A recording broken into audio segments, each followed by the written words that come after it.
ادامه گفتارهای رادیوی فرهنگ.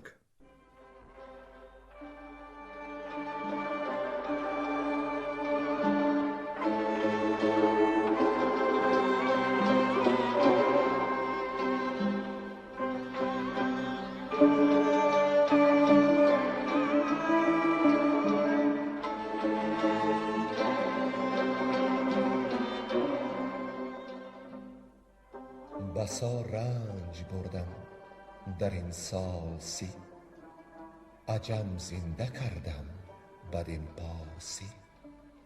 بسا رنج بردم در این سال سی، عجم زنده کردم بدین پارسی.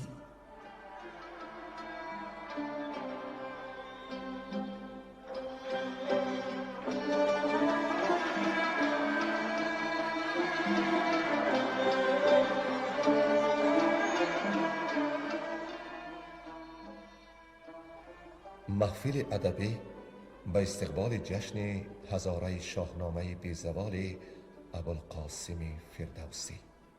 صدر محفل لایق شیرعلی.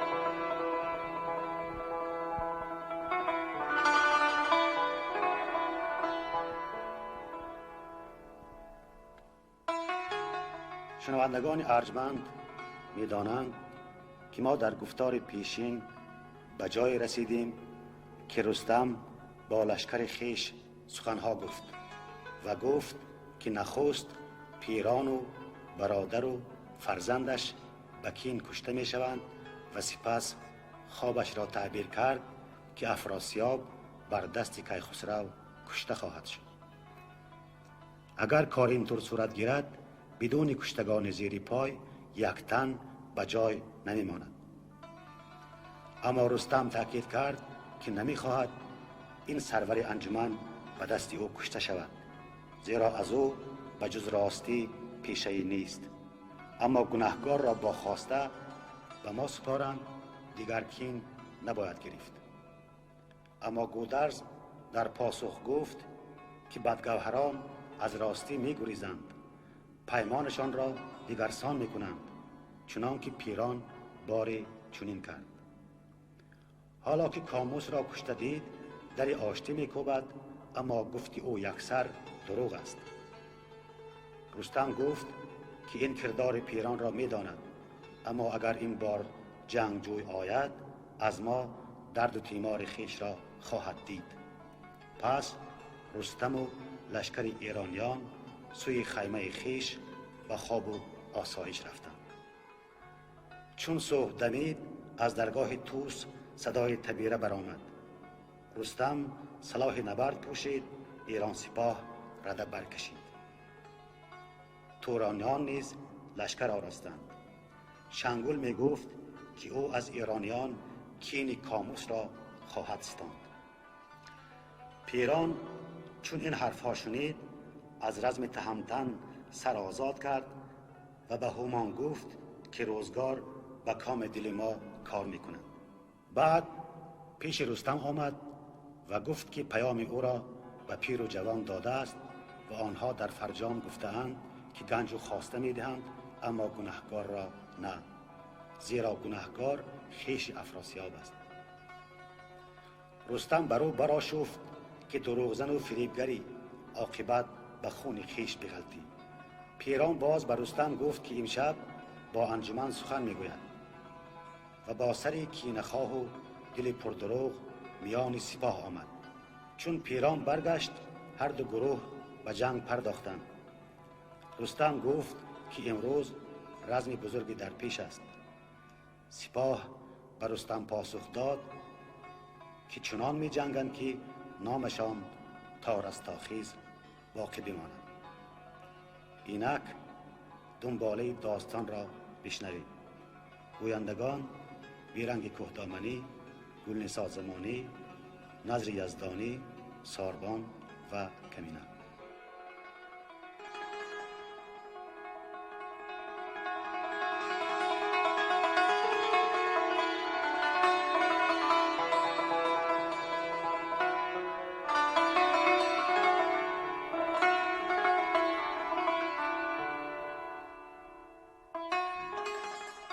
رزم شنگل با رستم و گریختن شنگل.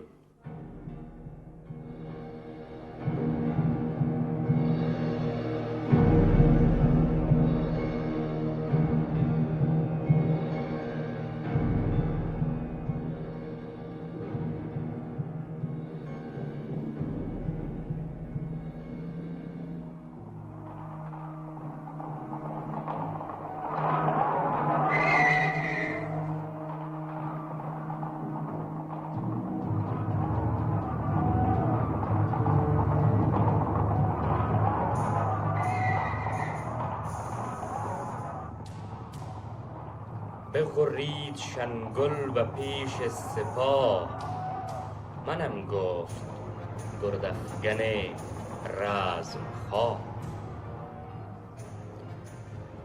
ببینم که آن مرد سگزی به چنگ چه دارد، ز مردانگی ساز جنگ.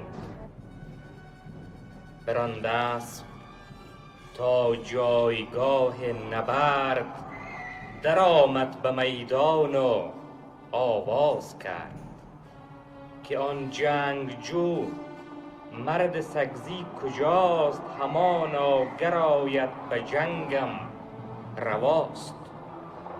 چو آواز شنگل به رستم رسید، ز لشکر نگه کرد و او را بدید، چنین گفت کز کردگار جهان، نجستم جز این آشکار و نهان. که بیگانه زین بزرگ انجمن، دلیری کند رزم جوید ز من. نه شنگل بمانم نه خاقان چین، نه گردان و مردان توران زمین. بر شنگل آمد با آواز گفت، که ای بد نژاد فرومایه جفت. مرا نام رستم کند زال زر، تو سگزی چرا خوانی ای بد گهر. نگه کن که سگزی کنون مرگ توست، کفن بیگمان جوشن و ترگ توست. بگفتین و برکرد کوه گران، به چنگ اندرون نیزه جان ستان. در آمد برو پیلتن همچو باد، به کین بازوی پهلوی برگشاد. یکی نیزه زد برگرفتش ز زین، نگونسار کرد و زدش بر زمین. برو برگذر کرد و او را نخست، به شمشیر برد آن زمان تیز دست. برفتند از آن روی کنداوران، به زهر آب داده پرنداوران. یکی حمله کردند بر پهلوان، ز ترکان و سقلاب و از هندوان. گرفتند چون گورش اندر میان، ربودند شنگل ز پیل ژیان. به جان شنگل از دست رستم بجست، زره بود و جوشن تنش را نخست. گریزان و رخسارگان پر ز چین، همی رفت تا پیش خاقان چین. چنین گفت شنگل که این مرد نیست، به گیتی کس او را هم آورد نیست. یکی ژنده پیل است بر پشت کوه، مگر رزم سازند جمله گروه. و تنها کسی رزم این اژدها نجوید، چو جوید نیابد رها. بدو گفت خاقان تو را بامداد، دگر بود رای و دگر بود یاد. سپه را بفرمود تا هم گروه، برانند یکسر به کردار کوه. سرافراز را در میان آورند، تنومند را سر زمان آورند. به شمشیر گردان توران گروه، بدو حمله کردند هر یک چو کوه. به شمشیر برد آن زمان شیر دست، چپ لشکر چینیان برشکست. هر آنگه که خنجر برانداختی، همه دشت بی تن سرانداختی. نه با جنگ او کوه را جای بود، نه با خشم او پیل را پای بود. بدان سان گرفتند گردندرش، که خورشید تاریک شد بر سرش. ز بس نیزه و خنجر و گرز و تیر، که شد ساخته بر یل شیرگیر. گمان برد کاندر نیستان شده است، ز خون روی کشور میستان شده است. به یک زخم 100 نیزه کردی قلم خروشان و جوشان چو شیر دژم. دلیران ایران پس پشت اوی، به کینه دل آکنده و جنگ جوی.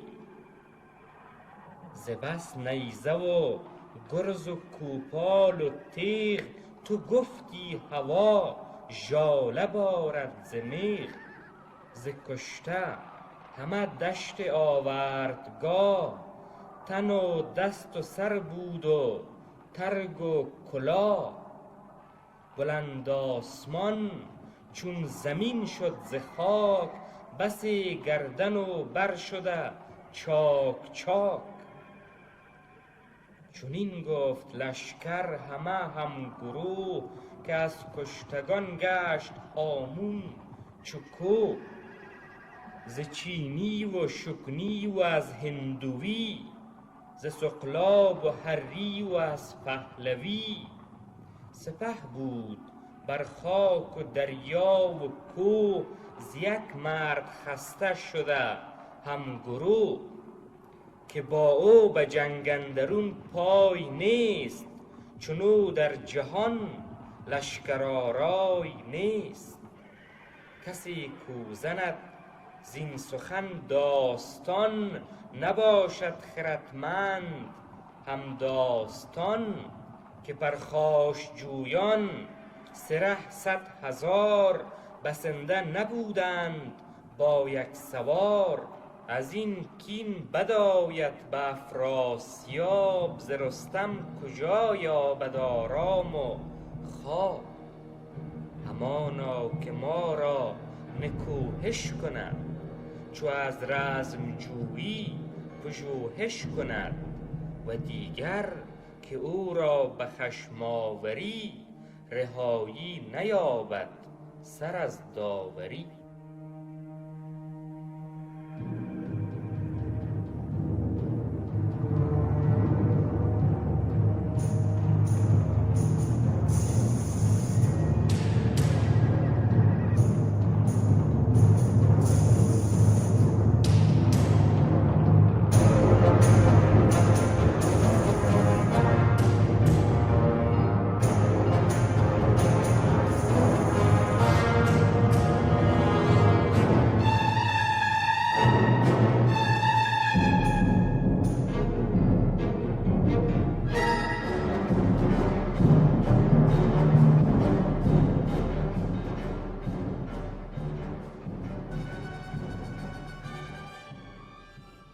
رزم رستم با ساوه.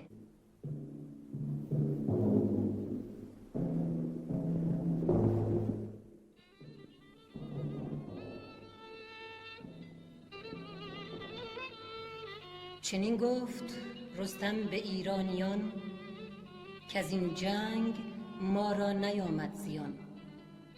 همکنون من این پیل و این خواسته، همان تخت با تاج آراسته، ز چینی ستانم به ایران دهم، بدان شادمان روز فرخ نهم.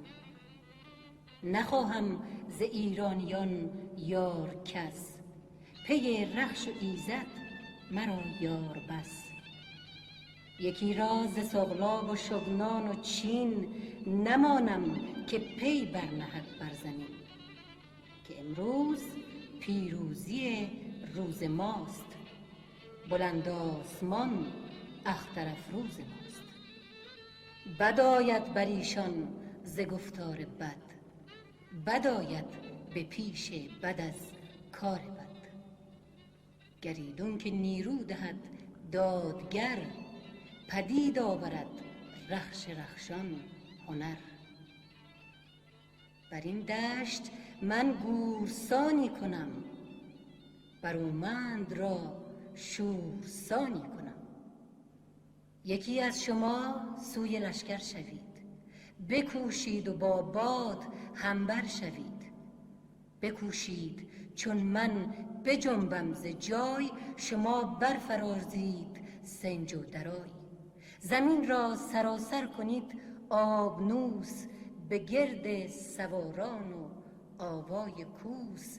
بکوبید کوپال و گرز گران، چو پولاد را پتک آهنگران. ز انبوه ایشان مدارید باک، ز دریا به ابر اندر آرید خاک. بدرید صفهای سغلاب و چین، نباید که بیند هوا را زمین. همه دیده بر مغفر من نهید، چو من برخروشم دمید و دهید. وز آن جایگه رفت چون پیل مست، یکی گرزه گاو پیکر به دست. خروشان سوی میمنه راه جست، ز لشکر سوی کندر آمد نخست. همه میمنه پاک بر هم درید، بسی ترگ و سر بد که شد ناپدید. یکی خویش کاموس بد ساو نام، سرافراز و هر جای گسترده کام. بیامد به پیش تهمتن به جنگ، یکی تیغ هندی گرفته به چنگ. بگردید دست چپ و دست راست، ز رستم همی کین کاموس خواست. به رستم چنین گفت کای ژنده پیل، ببینی کنون موج دریای نیل. بخواهم کنون کین کاموس خوار، نبینی همی زین سپس کارزار. چو گفتار ساوه به رستم رسید، بزد دست و گرز گران برکشید. برآورد و زد بر سر و مغفرش، ندیده است گفتی تنش را سرش. بیفکند و رخش از بر او براند، به گیتی ز ساوه نشانی نماند. از او جان لشکر پرآزار کرد، درفش کشانی نگونسار کرد. نبد نیز پیشش کسی پایدار، همی نعل رخشش سر آورد بار.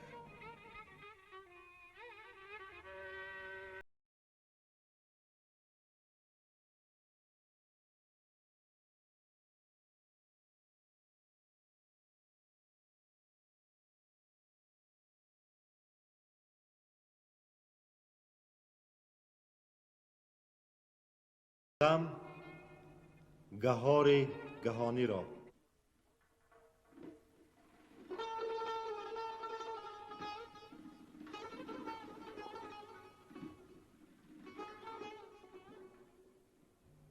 از آن جایگه شد سوی میسره، غمی گشت لشکر همه یکسره. گهار گهانی بر آن جایگاه، گوی شیرفش با درفشی سیاه. برآشفت چون ترگ رستم بدید، خروش چو شیر ژیان برکشید. بدو گفت من کین توران و چین، بخواهم ز سگزی در این دشت کین. نبردی وی از مهتران با من است، دلی شیر و گرزی گران با من است. برانگیخت از پس میانی سپاه، بیامد بری پیلتن کینه خواه. ز نزدیک چون ترگ رستم بدید، بر رخساره شد چون گلی شنبلید. به دل گفت پیکار با ژنده پیل، چه غوطه است خوردن به دریای نیل. تو گفتی برآید دیگر گفت نه، دو گفتار کان با خرد جفت نه. گریزی به هنگام با سر به جای، به از پهلوانی و سر زیر پای. گریزان بیامد سوی قلبگاه، نظاره برو بر به هر سو سپاه. درفشی تهمتن میانی گروه، بسانی درخت از بری تیغ کوه. همه تاخت رستم پسی او چو گرد، زمین لعل گشت و هوا لاجورد. یکی نیزه زد بر کمربند اوی، بدرید خفتان و پیوند اوی. بینداخت بر سان برگی درخت، که بر شاخ او برزند باد سخت. نگونسار کرد آن درفشی کبود، تو گفتی گهاری گهانی نبود. بدیدند گردان که رستم چی کرد، چپ و راست برخاست گردی نبرد. درفشی همایون ببردند کوس، بیامد سرافراز گودرز و طوس. خروش آمد از بوق ایران سپاه، چو پیروز شد گرد لشکر پناه. بفرمود رستم کز ایران سوار، بری من فرستید صد نامدار. همکنون من آن پیل و آن تختی عاج، همان زر و آن طوق و آن در تاج. ز چینی ستانم به ایران دهم، به پیروز شاهی دلیران دهم. از ایران بیامد دلاور هزار، زرهدار با گرزه گاوسار. چنین گفت رستم به ایرانیان، که اکثر ببندند کین را میان. به جان و سری شاه خورشید ماه، به خاکی سیاوش به ایران سپاه. که گر نامدار ز ایران زمین، هزیمت پذیرد ز سالار چین. نبیند مگر بند یا دار چاه، نهاده به سر بر ز کاغذ کلاه. بدانست لشکر که او شیرخوست، به چنگش سرینی گوز نارزوست. همه سوی خاقان نهادند روی، سپه داغ دل شاه دیهیم جوی. تهمتن به پیش سپه حمله کرد، اینان را برخشی تکاور سپرد. همه خون چکانید بر چرخ ماه، ستاره نظاره بر آن رزمگاه. ز بس گرد کز ره گذر بردمید، چنان شد که کس روی هامون ندید. ز بانگی سواران و زخمی سنان، نبود هیچ پیدا رکیب از اینان. تو گفتی که خورشید در پرده شد، زمین زیر نعل اندر آزرده شد. هوا گشت چون روی زنگی سیاه، ز کشته ندیدند بر دشت راه. همه دشت زین بود و خفتان و خود، تنان را همه داد سرها درود. ز گردی سوار ابر برباد شد، زمین پر ز آواز پولاد شد. بسی نامدار از پی نام و ننگ، بدادند بر خیره سرها به جنگ. برآورد رستم بران سان خروش، تو گفتی که دریا برآمد به جوش. چنین گفت کین پیل و این تخت عاج، همان یاره و افسر و طوق و تاج. به ایران سزاوار کیخسرو است، که او در جهان شهریاری نو است. شما را چه کار است با تاج و فر، بدین زور این کوشش و این هنر. همه دست ها سوی بند آورید، میان را به خم کمند آورید. فرستم به نزدیک شاه زمین، نه منشور مانم نه خاقان چین. شما را ز من زندگانی بس است، که تاج و نگین بهر دیگر کس است. وگرنه من این خاک آوردگاه، به نعل ستوران برآرم به ماه.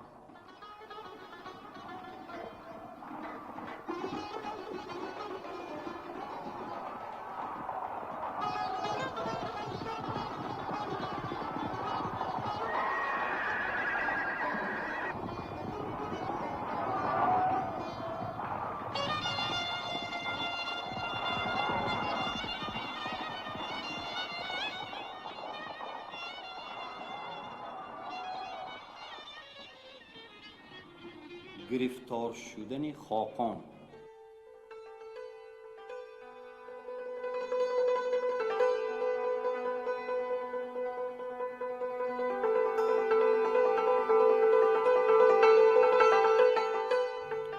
به دشنام بگشاد خاقان زبان، بدو گفت که بدتن و بدروان.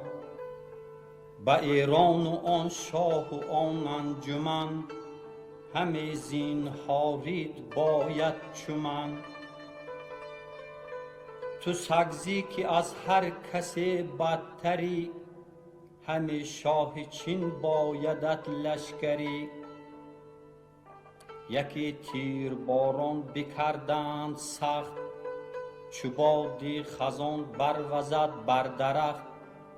هوا را بپوشید پر عقاب، نبیند چنان جنگ جنگی به خواب. چو گودرز باران الماس دید، ز تیمار رستم دلش بردمید. بر روحام گفت ای درنگی مایست، بجنبان اینان با سوار دویست. کمانهای چاچی و تیری خدنگ، نگهدار پشتی تهمتن به جنگ. به گیوانگهی گفت برکش سپاه، بر این دشت بر پیش دشمن مکاه. نه هنگام آرام و آرایش است، نه روزی درنگ است و آسایش است. برو با دلیران سوی دست راست، نگه کن که پیران و همان کجاست. تهمتن نگر پیش خاقان چین، همی آسمان برزند بر زمین. بدان دیده هرگز مباد آفرین، که نفرین سگالد بر او روز کین. برآشفت روحام همچون پلنگ، بیامد به پشتی تهمتن به جنگ. چنین گفت رستم بر روحام شیر، که ترسم که رخشم شد از کار سیر. چو او سوست گردد پیاده شوم، به خون و خیاهار داده شوم. یکی لشکر است این چو مور و ملخ، تو با پیل و با پیلبانان بچخ. همه پاکشان پیش خسرو بریم، ز شگنان و چین هدیه نو بریم. و آن جایگه برخروشید و گفت که با ترک چین اهریمن باد جفت. ایا گم شده بخت و بیچارگان، همه زار و غمخوار و آوارگان. شما را ز رستم نبود آگهی، و یا مغزتان از خرد بود تهی. که او اژدها را ندارد به مرد، همه پیل جوید به روزی نبرد. شما را سر از رزم من سیر نیست، مرا هدیه جز گرز و شمشیر نیست. ز فتراک بگشاد پیچان کمند، خمی خام در کوهه زین فکند. برانگیخت اسپ و برآمد خروش، همه اژدها را بدرید گوش. به هر سو که خامی خم انداختی، زمین از دلیران بپرداختی.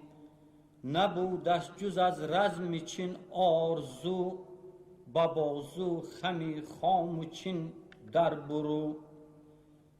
هر آنگه که او مهتری را ز کین، ربودی به خمی کمندش ز زین. بدین رزمگه بر سپهدار طوس، بعد اندر افراختی بوق و کوس. ببستی از ایران یکی دست اوی، ز هامون نهاده سوی کوه روی. نگه کرد خاقان از آن پشت پیل، زمین دید جنبان چو دریای نیل. یکی پیل بر پشت کوهی بلند، به چنگ اندر از چرم شیران کمند. همی کرگس آورد از ابری سیاه، ستاره نظاره بر آن جنگ و ماه.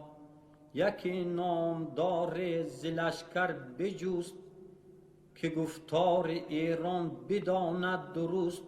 بدو گفت رو پیش آن شیر مرد، بگویش که تندی مکن در نبرد. چغانی و شگنی و چینی و وهر، از این کینه در دل ندارند بهر. یکی شاه ختلان یکی شاه چین، ز بیگانه مردم تو را نیست کین. یکی شهریار است افراسیاب، که آتش همانا نداند ز آب. جهانی بر این گونه کرد انجمن، بد آورد از این رزم بر خویشتن. کسی نیست بی آز و بی نام و ننگ، همان آشتی بهتر آید ز جنگ. فرستاده آمد بری پیلتن، زبان پر ز گفتار و دل پر شکن. بدو گفت کی مهتری رزم جوی، چو رزمت سر آمد کنون بزم جوی.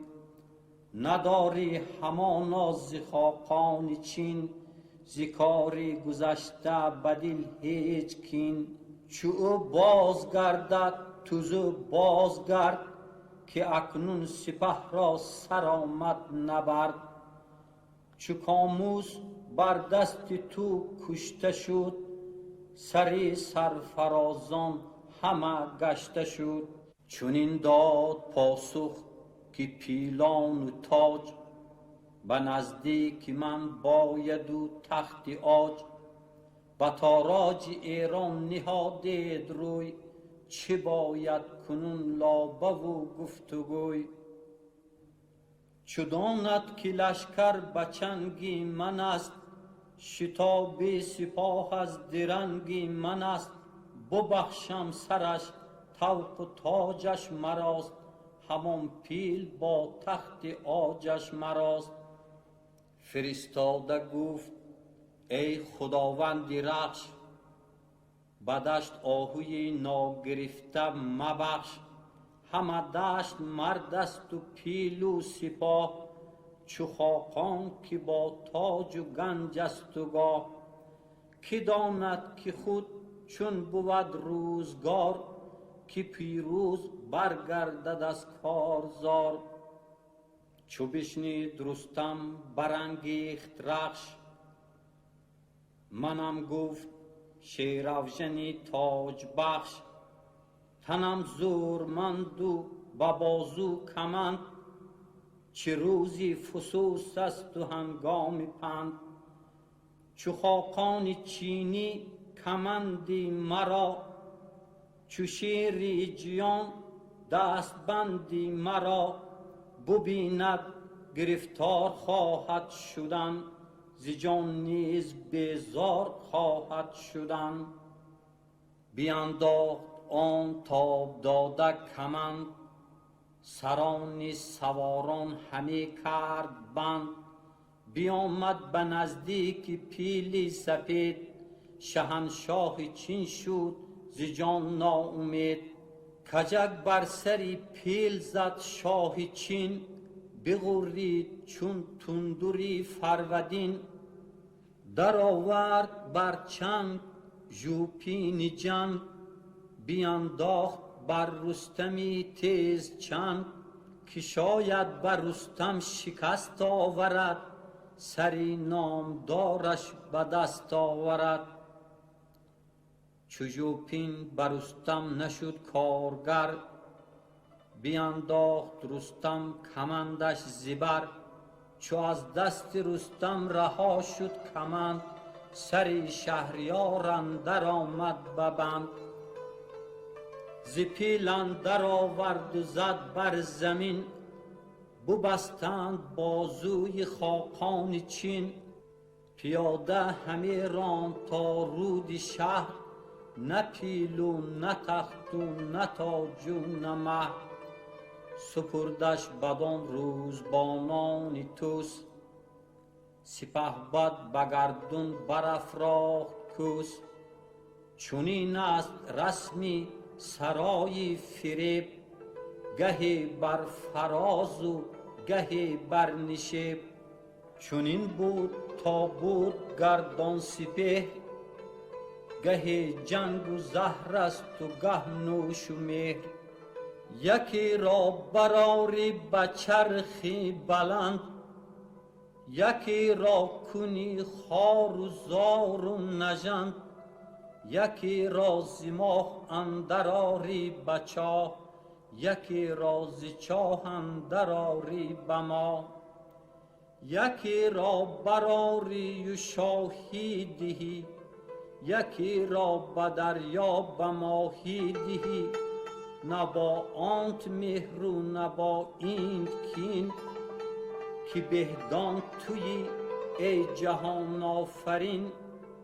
جهان را بلندی و پستی تویی، ندانم چیی هرچی هستی تویی.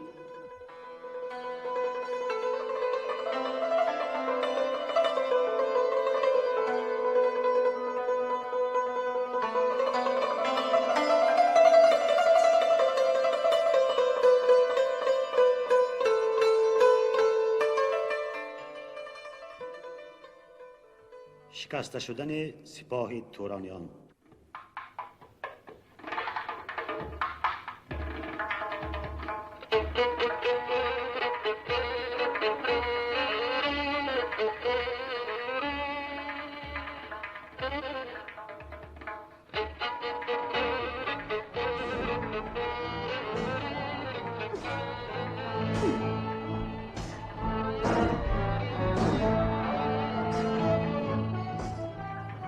تهمتن به گرز گران دست بود،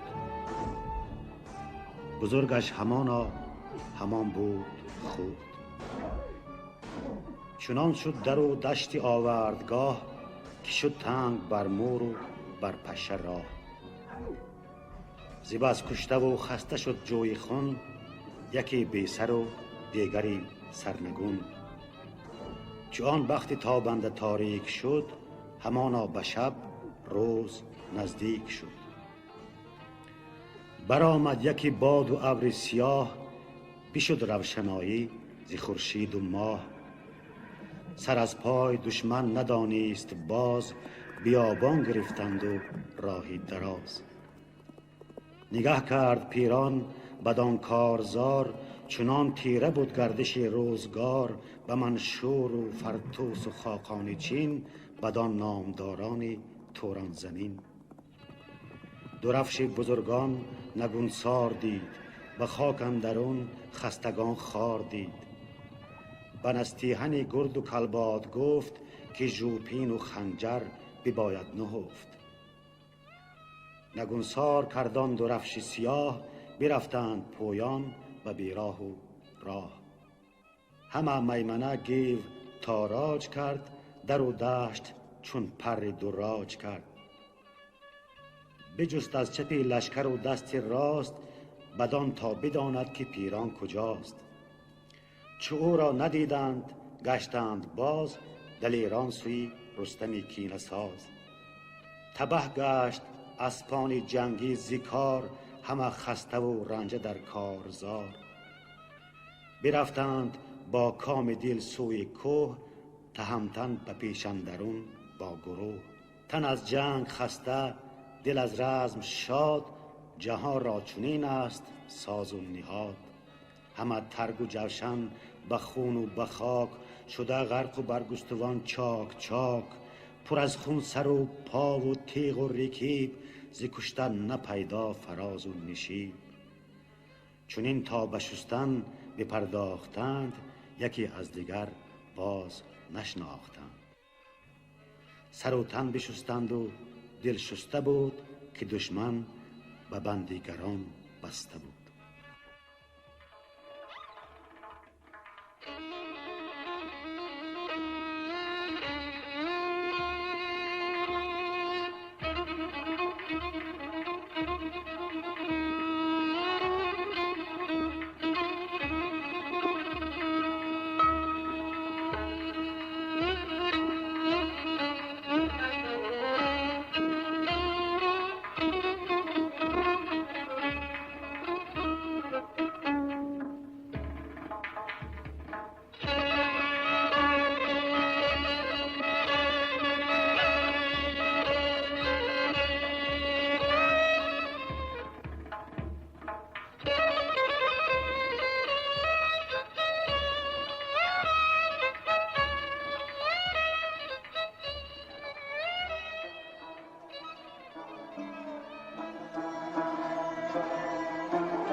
شما محفل ادبی را به استقبال جشن هزاره شاهنامه ابوالقاسم فردوسی شنیدید.